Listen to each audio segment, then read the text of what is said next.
I pledge allegiance to the flag of the United States of America and to the republic for which it stands, one nation, under God, indivisible, with liberty and justice for all. Thank you. Good evening and welcome to the South River Board of Education regular meeting of Thursday, January 22nd, 2026. In compliance with the Open Public Meeting Act, Chapter 231, Laws of 1975 of the State of New Jersey, adequate notice of this meeting of the South River Board of Education was provided in the following manner. On January 16, 2026, the notice was delivered to the office of the South River Borough Clerk and posted at the Board of Education Administration Building. On January 16, 2026, the notice was faxed mailed to the following newspapers: Home News Tribune, the Star Ledger. On January 16, 2026, the notice was posted at the South River Borough Clerk's office.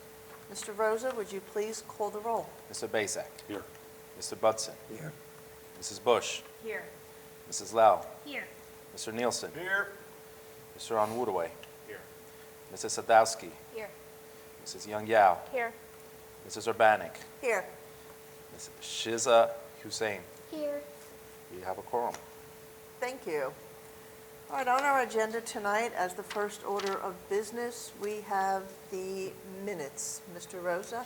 So we have the December 15th regular meeting minutes and January 5th reorg meeting minutes. Okay. Is there a motion on the minutes? Nielsen moved the reading of the minutes. We have a motion by Vice President Nielsen. Is there a second? Second. Second by Mrs. Sadowski. Are there any questions on the minutes or comments? Seeing none, all in favor? Aye. Thank you. The motion passes. Our next item on the agenda this evening is our use of facilities. Mr. Rosa. Yes, we have number 912. As an addition, we have number 919 and 992. We have a retroactive, number 1009. We also have 1010, 1011, and 1014. Thank you. Board members, what is your pleasure on the use of facilities? Move the use of facilities in accordance with board policies. We have a motion by Vice President Nielsen. Is there a second? Second. We have a second by Mrs. Lowe. Is there any discussion on any of these use of facilities, questions, or abstentions? All in favor? Aye. Thank you. At this time, we are going to ask for the financial report. Mrs. Lowe. Thank you. Be it resolved that the Board of Education hereby certifies that it is in receipt of the financial report, which indicates that no major account has been overexpended and that sufficient funds are available to meet the district's financial obligations for the remainder of the fiscal year. The Finance Committee recommends that the reports of the Board Secretary and the Treasurer of School Monies for November 2025 be approved, and I so move. Thank you. We have a motion by Mrs. Lowe, Second. second by Mr. Bazak. Are there any questions on the financial report? All in favor? Aye. Thank you.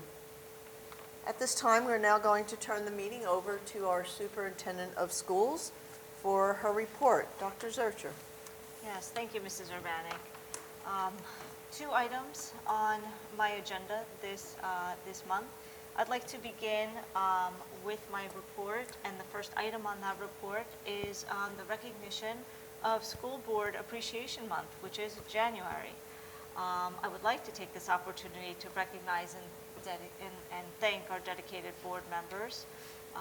The board continues to demonstrate strong engagement, thoughtful leadership, and an unwavering commitment to the best interests of our students. You're always detail-oriented, fiscally responsible, deeply invested in our success and the success of our entire community. And just really it's important for the community to know that the work that you do is not easy.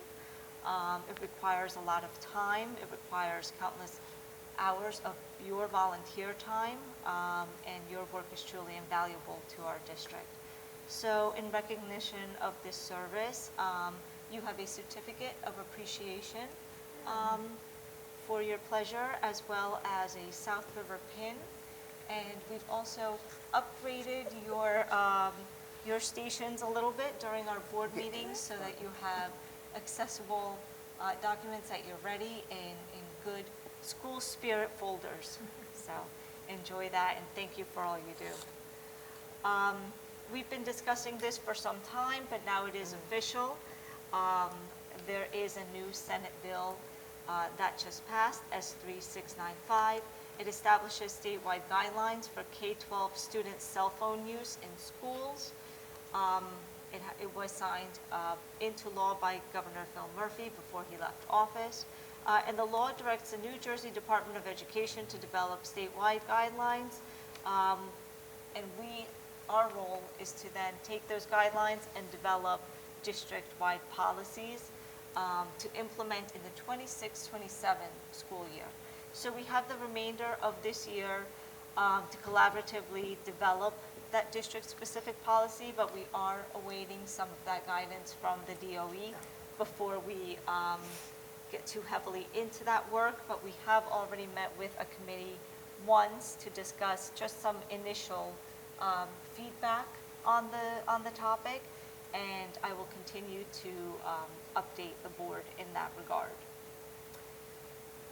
We are really headed into the budget process. We will be meeting with our department heads as well as our school leadership to begin to conduct our needs assessment, and then to really begin to set priorities for each of our departments and schools. And then a preliminary budget, a proposed budget, will be presented to the Finance Committee.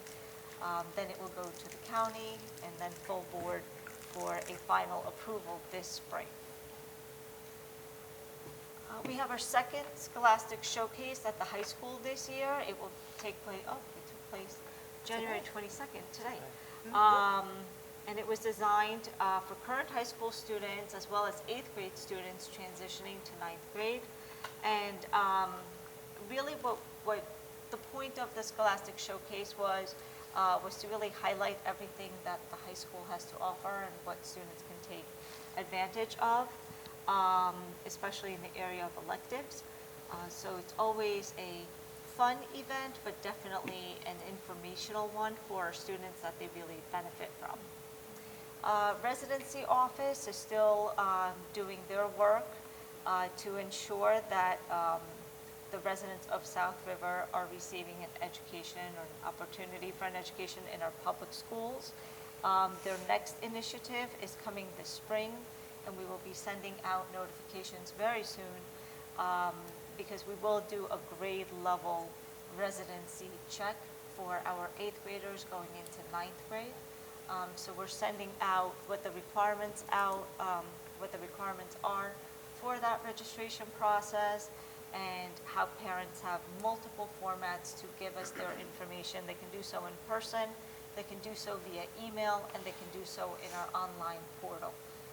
So we're really hoping to get the utmost cooperation in that regard, but students will not be eligible to receive their 9th grade schedules, their high school laptops, or the other things that they need until we have their proof of residency for 9th grade. So that is taking place this spring, and we are here to help families and make that as easy a process as possible. On the other end, pre-K registration is now open. We've already had almost 50 families apply for our pre-K program, our full-day pre-K program. At this time, we are keeping the program as is, without the need for an expansion. So we have the classrooms at the annex, at the board office annex. We have the ELC, and then we do have 2 classrooms at the primary school. And based on those registrations, we will see exactly where our pre-K will be served. But we are ready to go and looking forward to families registering for our pre-K program. In special ed, we do have an interesting initiative. I didn't include it in in this section of my superintendent's report, but you may have seen some other memos on the topic, but our special ed program will be using VR headsets to help students meditate and to help students have some calming approaches with counseling staff and with special ed staff. It's a new initiative, something new that we're trying that we think has been successful in other schools and other mental health service providers. And so we're curious to see how this goes for our students. It's another approach to, again, altering and being proactive in regards to discipline issues. So we'll see how that goes, and I'll keep the board updated on that as well. Also in my superintendent's report, we have item 3.2, which is a confirmed HIP. And with that concludes my report for tonight. Thank you, Dr. Zurcher. Do any board members have any questions or comments on the superintendent's report? Okay, that report will be moved under our consent resolution. At this time, we are now going to open up the board meeting for the reception of visitors, and this is so the public may address agenda items only. There will be a public portion later on in the meeting for the public to address matters that may be of interest and concern for the Board of Education. If you care to address the board on agenda items, please come to the microphone, state your name and address, and please keep your comments to a 10-minute time limit. And this is on first call. And on second call. And on third call. Seeing none, we're going to close this public portion and move on to our committee reports, beginning with athletics and extracurricula. Mr. Budzen. There's nothing on the agenda for this month, but a shout out to the girls basketball team, which is having an exciting year. And that's all I have. Thank you. Our Buildings and Grounds Committee, Vice President Nielsen. There's nothing on the agenda tonight, but everyone received the email from Dr. Zurcher and how we're preparing for this upcoming weekend storm. So we'll be out, so, just give us time, and, there's only so much we can do. We have all our ducks in a row, and we'll be out there and try to get the schools open as soon as possible. That's what we can do. That's all I have tonight. Thank you. Our finance report, Ms. Lau. Thank you. So the board will be accepting the 24-25 comprehensive accounting report, the audit.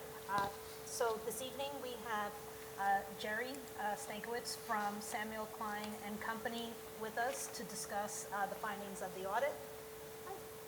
And then I'll do a brief summary, and that is all for this evening, really. Good evening and Happy New Year to everyone. Happy New Year, Jerry. For the record, yes, I'm Jerry Stankiewicz, partner in Samuel Klein and Company. We're the appointed auditors, and we're appointed by the board to audit the records of the financial transactions and business operation. I think everyone here has heard my deliriously boring presentation in the past, but basically we do an audit of the financial records, and the way it works is management, which is Johnny and Sylvia and the crew, present us with the records, and we then, our responsibility is to do the audit of those records, and then our obligation is to the board to report on those. So in a nutshell, we have an unmodified opinion on the financial records presented by the business office, okay? How we got there, okay? So remember, an audit is a sample. The root word is audit, it's an audition, it's a sample. And we sample expenditures, okay? And again, it's not haphazard or, willy-nilly. It's statistical based, both for expenditures as well as for payroll, okay? And with regards to payroll, we verify that everyone who comes up in the sample was compensated in accordance with the board authorization and or the collective bargaining agreement. And keep in mind, we audit the transaction. Okay, so if their January 15th paycheck comes up, that's what we check. We do other little things with that to make sure that for the year they weren't overpaid, but That's one of the things we do. So we got good results from our payroll testing. And what we also do too is we make sure that the superintendent and the business administrator and the payroll person are paid in accordance with their authorized salaries. We would be remiss if we didn't do that, and I think any auditor would be remiss if they didn't do that. We don't strictly follow the statistical. A lot of times people, they'll only pick what comes up in a sample. I can't do that.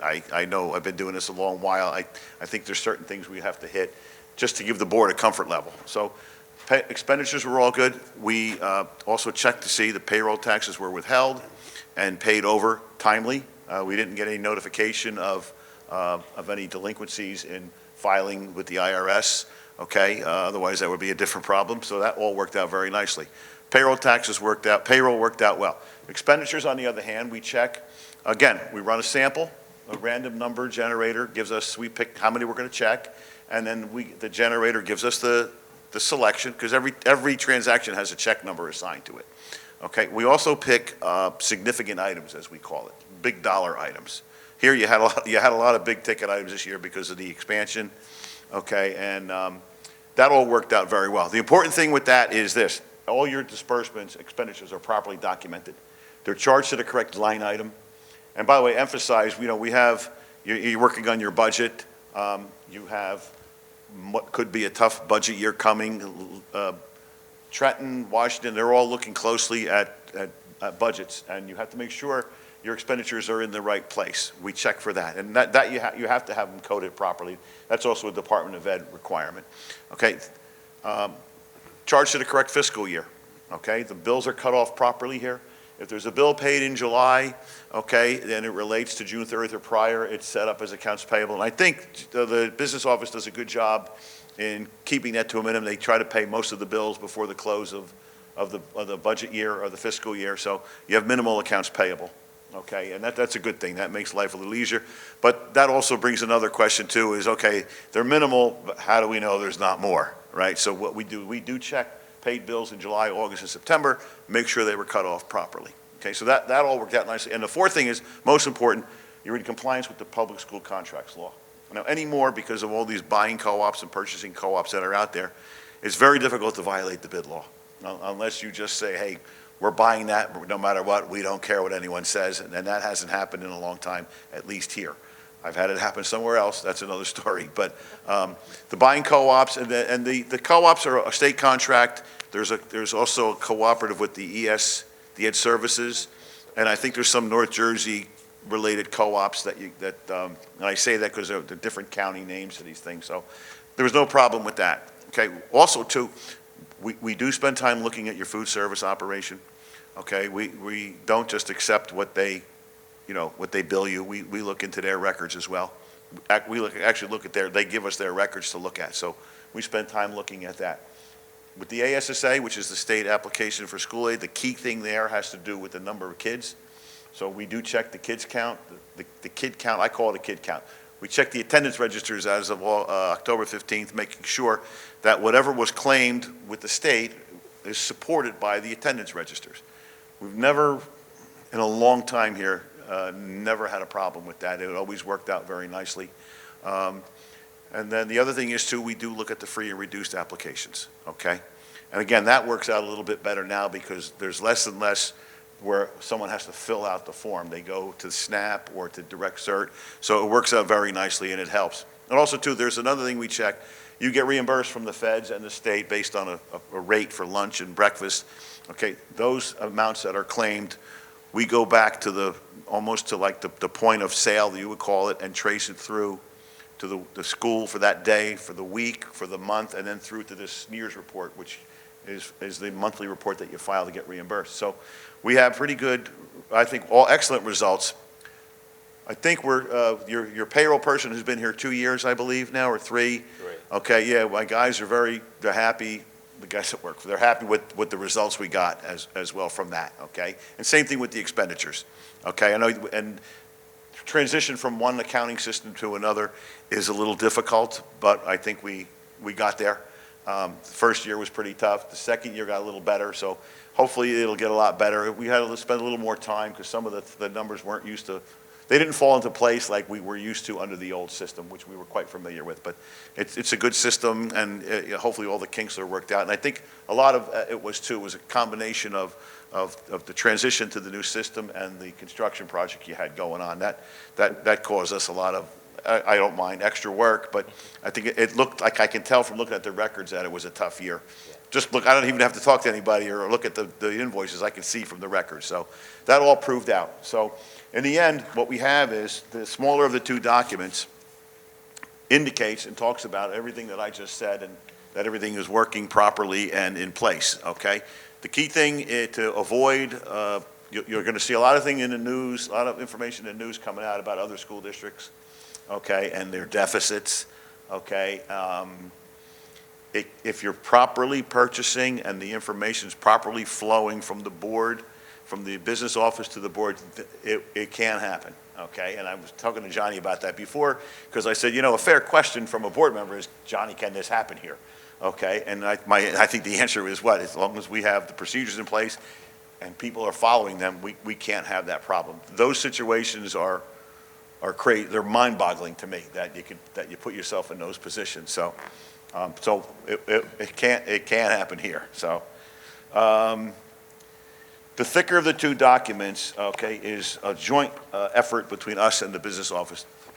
They provide us with the runs, the computer runs, the reports, general ledgers, all the subsidiary documents that support the bill paying, that support all your revenues. It all flows into a general ledger, okay? And important thing, too, to know, and if you're not business-oriented, at least you should know, because if many of you sit on other boards, you might want to ask their auditor if they give a presentation.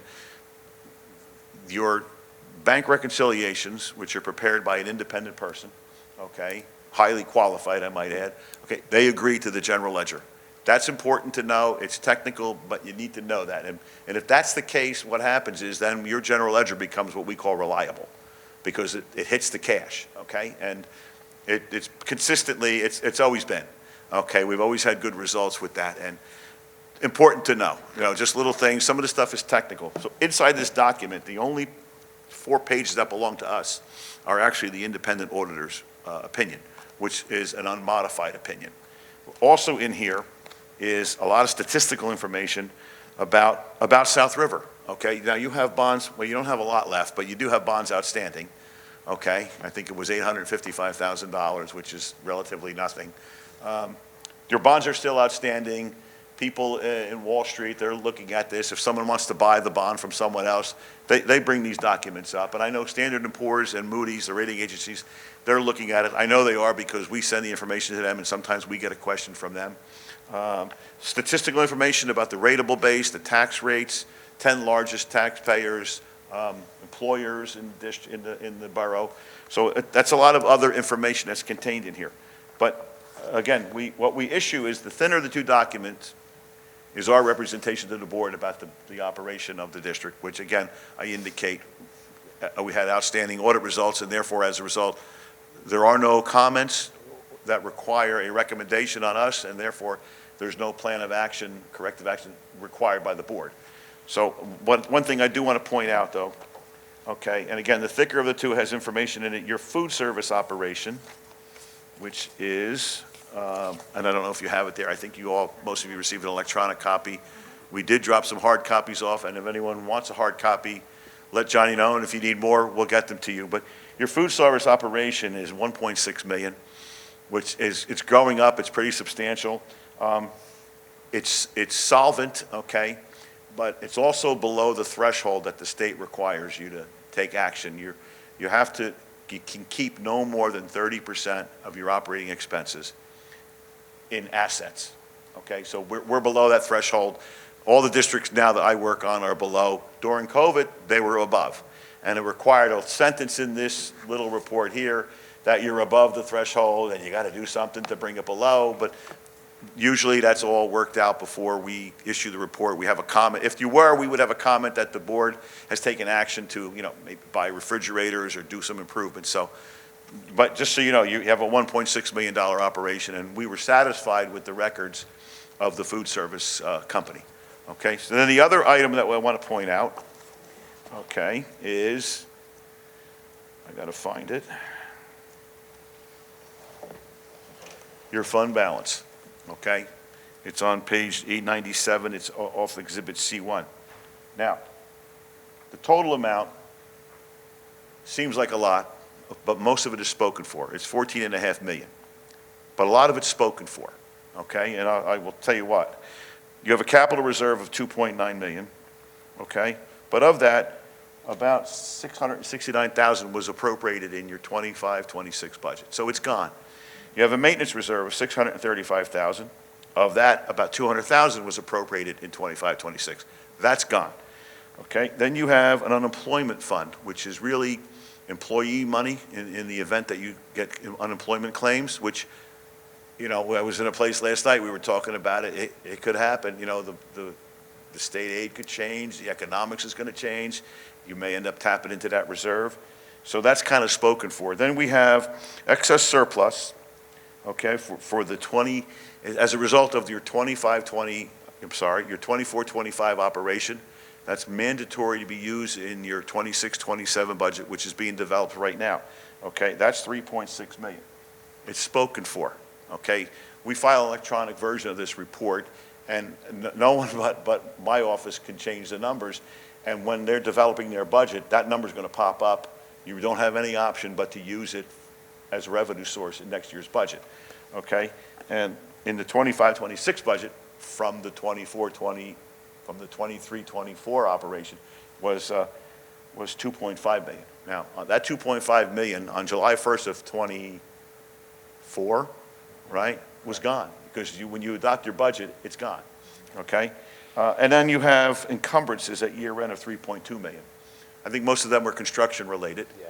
Okay, so, and by now, they've been dispersed and/or trying to do some cleanup work. So what we used to call your free balance is now, it's called unassigned. It's your 2% maximum you're allowed to keep, okay, is $1,070,000. So of the 14 million, really only $1,070,000 is really free and clear, and you need to keep that as a pad. So although it may seem like a large number, most of it's spoken for, okay? And as soon as you open the door or adopt your budget for that year, it's gone, okay? And what happens too is during the year, it can be rebuilt, okay? And how it gets rebuilt is you collect more money than you thought, and you spend less money than you anticipated.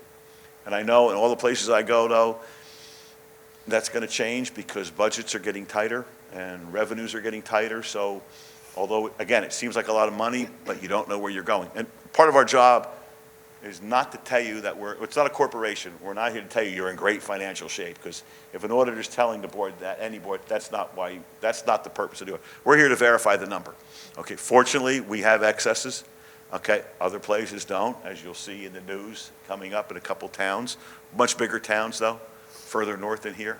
Okay, so in the end, those are the information. And again, if it seems like a lot of money, it's not, because it's all spoken for. Okay, so in the end, we have an unmodified opinion on the financial statements and no comments and recs. We do want to acknowledge Johnny Rosa and most importantly his support staff.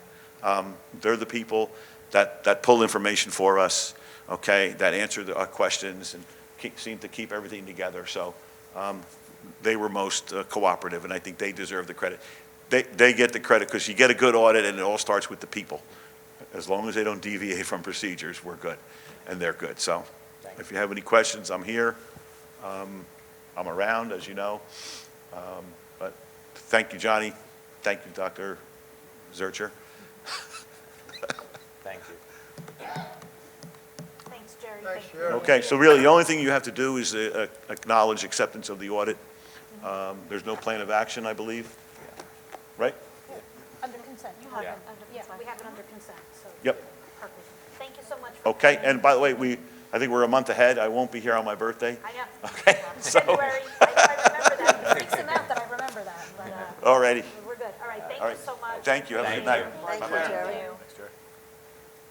I know that I can speak for our finance committee with Ray and Nicole and other board members, but we truly appreciate Jerry coming, but more so the fact that he has always acknowledged how well the business office and the board office works with his team of auditors to get this done in such a precise way because of all of the randomization and everything that's required, and how, like, that's always one of his, like, speaking points is how well he works with us as a district.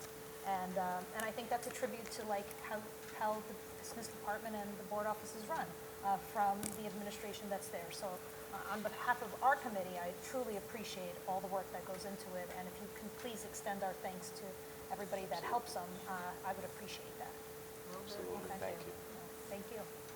Great job. Does anybody else want to add anything before? No. No? Okay. Mr. Bannick, you want me to continue with my little blurb? Yes, please. Okay. Thank All you. right, so the remaining budget items include contracts, agreements for the school year and next year for supporting student services, facilities, construction, cooperative purchasing, everything he just mentioned, school programming, and I really loved the school food pantry program donation that came from Stop and Shop. I think I am excited to hear in future reports what that's going to be about. I am all for community service that way. That's like one of like our standing family principles. So that was amazing to see. So having said that, the Finance Committee, after reviewing all items on this month's agenda and upon recommendation of the superintendent, recommends approval of the items 8.1 through 8.8 with additional items 8.9 through 8.13 on the agenda as listed, including routine items. And that is all I have for this evening. Thank you. Thank you, Mrs. Lowe. Our Instruction Committee, Mrs. Bush. Sure. So I'm just going to give everybody an update from Dr. Trevisano's report. This month, the district introduced a new data dashboard to help teachers and administrators better understand student progress and identify some trends in learning. The tools to help the staff to make more informed instructional decisions and to be more effective and to help the students in the classroom and across the schools. We focused on professional development. Again, it always is a priority for Dr. Trevisano. The teachers are participating in a variety of targeted trainings to support diverse learning, to strengthen classroom practices.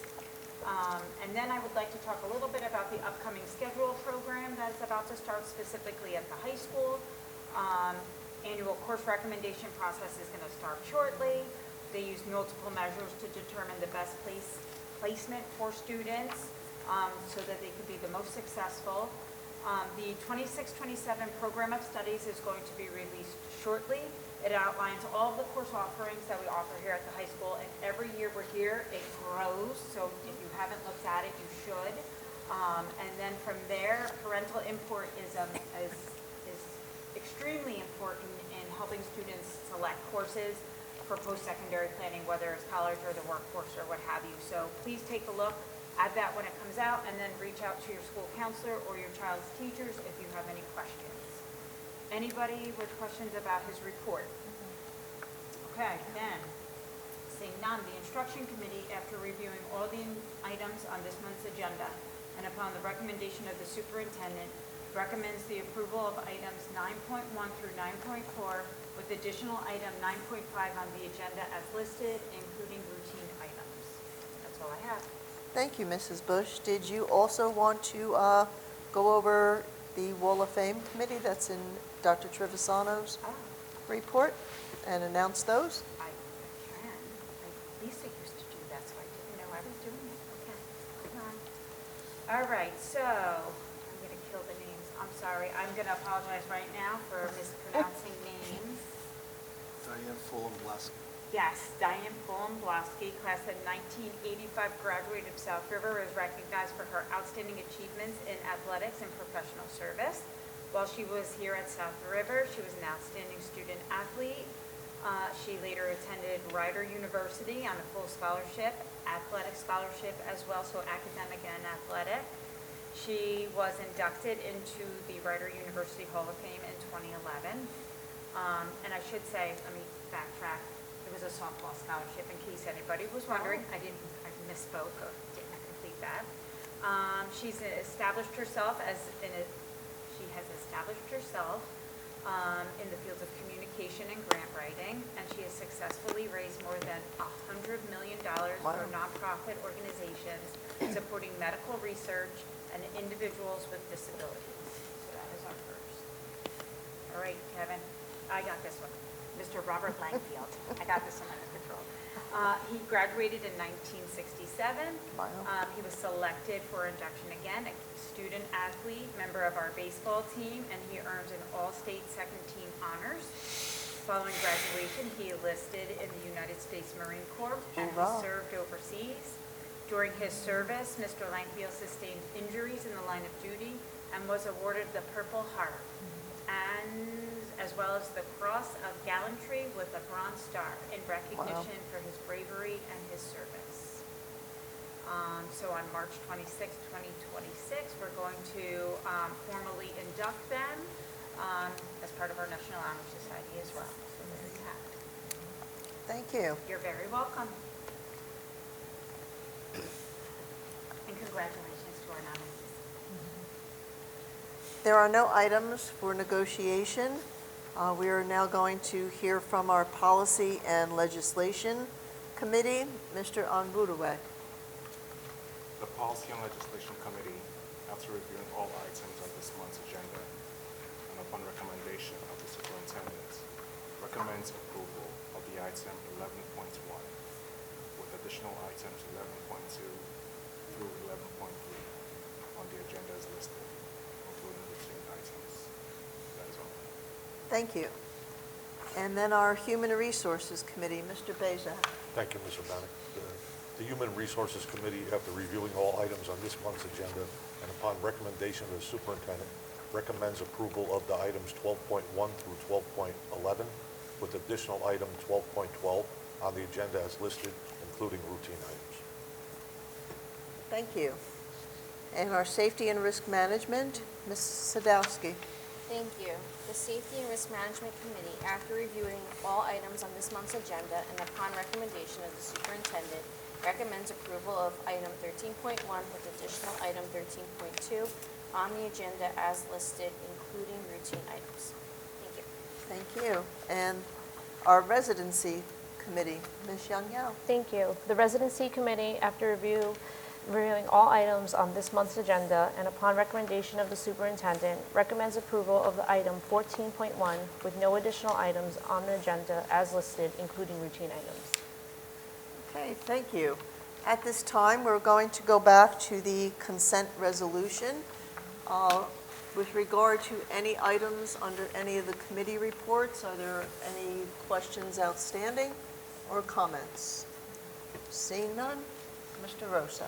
The South River Board of Education, by means of a consent resolution, adopt various resolutions of a routine and non-controversial nature at one time, and whereas the below listed resolutions are hereby adopted by the said Board of Education in whole, as if the same were individually acted upon, and those are under Superintendent of Schools 3.1 through 3.2, under Finance 8.1 through 8.13, under Instruction 9.1 through 9.5, the Policy and Legislation 11.1 through 11.3, under Human Resources 12.1 through 12.12, under Safety and Risk Management 13.1 through 13.2, under Residency 14.1.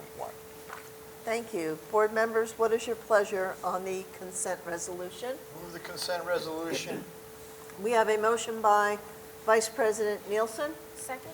and a second by Mrs. Sadowski. All in favor? Aye. Motion is carried. At this time, we're going to go to the School Board Borough Council Liaison Committee report. Vice President Nielsen. Thank you, Madam President. There's nothing to report, but I see Mr. DeZemian is back as liaison to the borough. Hank was very good at keeping informed on what was going on within the borough with me, so I know he'll be reaching out to me prior to our meetings if there's anything he would like for us to bring out during their meetings. Nice to have you back, Hank. Pre-K registration would be good Okay. to bring up. Pre-K, Hank, I'll shoot you something about pre-K registration. Pre-K registration is open. It's open. All right. Thanks, Hank. Okay, thank you. Our PTA liaison, Mrs. Sadowski. Thank you. I do have a couple of updates. For the primary ELC PTA, they are hosting a family game night this Friday evening. Elementary school, they are planning a Valentine's Day dance for Friday, February 6th. Yearbooks are on sale. You can find the link for purchasing on the Facebook page and the ERAM and in the principal emails, the weekly emails that they send out. Also, planning is ongoing for fun days, and that's all I have. Thank you. Thank you. Our South River Public Library liaison, that would be Mr. Budzen. The yoga classes continue on Mondays at 4 p.m. Wine and Sip is January 26th at 6 p.m. Story Times is on Friday at 11 p.m. And starting in February, Monday, Wednesday, and Friday, they'll be having an indoor walking at 1 p.m. in the library. We'll be walking around the meeting room. February 7th is Take Your Child to the Library Day. And February 12th is the Mindful Breathing class. And that's all I have. Thank you. And our student board representative, Ms. Husan. I don't have a microphone, so I'll just try to speak a little louder. It's right there, in your hands. It doesn't have like a fun thing. Thank you, but I think the one part that I found really interesting was today the Scholastic Showcase that happened. It was really, really informational because we implemented this, I think, my sophomore year, so this was around 2 years ago, and I thought that, you know, even as a sophomore, I look forward to seeing what classes are available, talking to other high schoolers, and seeing what classes could benefit me career-wise. So I thought it was a great opportunity for especially underclassmen, especially the 8th graders coming in, you know, who are so eager to come into high school and see what opportunities are offered for them. So I think that we should continue to aim to find opportunities like this where we get to have underclassmen and our community as a whole come in and get to talk to upperclassmen and see what opportunities our school has to offer. So I really enjoyed that. Thank you. Good to hear. Okay, thank you. So you benefited as well. Thank you. And is there any old or new business to come before the board? I have something. What do you have? Under new business, everybody received the East Brunswick High School Dr. Bouchard Yes. letter. It just goes to show the leadership that we have, that Dr. Zurcher reached out immediately when she found out of the horrific incident that Dr. Bouchard had to reach out to us for, and offered the support of this district, and how our staff was right there willing to help. They know that how a traumatic event affects the student population and the staff population within it, because we've had that problem within our district. And I'd just like to commend Dr. Zurcher and the staff for reaching out to the good doctor over there in East Brunswick and offering our support. It speaks volumes to the quality of individuals that we have. And that's all I have tonight. Thank you. And is there anything from our attorney? Just to echo what Dr. Zurcher said earlier, the cell phone bill, $36.95, it's going to be quite an adjustment, especially for the kids who are affected. As you know, cell phones are very important to a lot of these kids. And it's going to be a luxury to a certain extent to districts like you, because we're going to get state language. And when it comes through your policy clearinghouse, when it comes through Strauss-Esme and other districts, it will be uniform language, which means there won't be a great deal of discretion, which means that we'll be able to correctly tell the parents who are very likely to come and students who are very likely to complain that this is a statewide initiative. There's research supporting it. There's research undermining it. We'll see what it says. Do we have any idea when the Department of Ed will be providing those guidelines? According to them, soon, but since Soon. they don't even have a commissioner right now. I had a feeling that was the answer. It's- I would say They do have a probably guide posted right now. within the so month of March, I think Yeah. we're going to have very meaningful direction from the state. Okay, I think it'll be soon, because they do have a guide posted already. so then we can get started They on, were really waiting for the law to pass to see if they needed to modify their existing guidebook. So that's what we're working off of right now, the one that's already in the NJDOE resources website. So I think it'll be soon. okay, thank you. There's new e-bike legislation too, we'll talk about it next month. Yeah. All right, is there anything else for the attorney? We do have one personnel update in executive session. Okay. Next item we have is the payment of bills. Ms. Lowe. Thank you. The Finance Committee recommends that all bills presented, having been certified by the School Business Administrator Board Secretary, be paid as listed, and I so move. We have a motion by Mrs. Lau Second. and a second by Vice President Nielsen. Are there any questions on the bill list? Seeing none, all in favor? Aye. Thank you, we could pay the bills.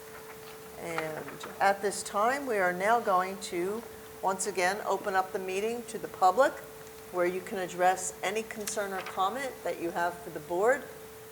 You come up to the microphone, please state your name and address, and please keep your comments to a 10-minute time limit. This is on first call, second call, third call. Public portion is closed.